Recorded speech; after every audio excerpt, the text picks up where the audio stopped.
আমি এখন একাকী, মাঝরাত, মাধুরীলতা পাশে ঘুমিয়ে আছে। তুমি এখন শিলাই দহে বোটে, নিবিড় চিঠি ইন্দিরার কাছে। তোমার বোটে জ্যোৎস্না ফটফটে, আমার কথা ভুলে যাবার মতো। উপযুক্ত স্নিগ্ধ পটভূমি, জ্যোৎস্না রাত, আকাশ যথাযথ। এখন তুমি প্রেমিকী কবি, চিঠি, এখন তুমি হারানো বউঠান। বিবির কথায় আত্মহারা হও, ওকে পাঠাও নতুন লেখা গান। আমি তোমার আটপৌরে বউ, তোমাকে আমি সত্যি ভালোবাসি। আমার শরীর যখন তুমি নাও, যখন তোমার শোভন মধুর বাঁশি, বুঝতে পারি অন্য কাউকে ভাবছ। আমার বুকে কোমল রং সুখ, অথচ তুমি আমাকে দেখছ না। দিগন্তে কার গভীর স্মিত মুখ। এসব কথা তোমাকে বলবো না, আমার বলার ভাষাও ভালো নয়।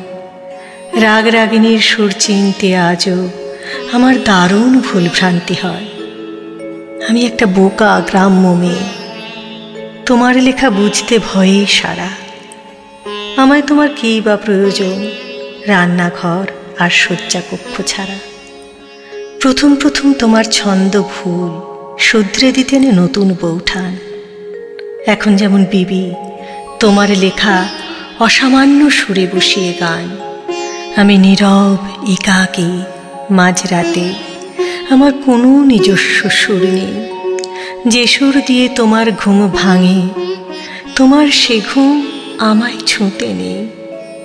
যেদিন তুমি পদ্মা থেকে ফেরো, বিবির মতো আঁট করে চুল বাঁধি। তবুও তুমি আবার চিঠি লেখো, শুনছ আমি লুকিয়ে একা কাঁদি।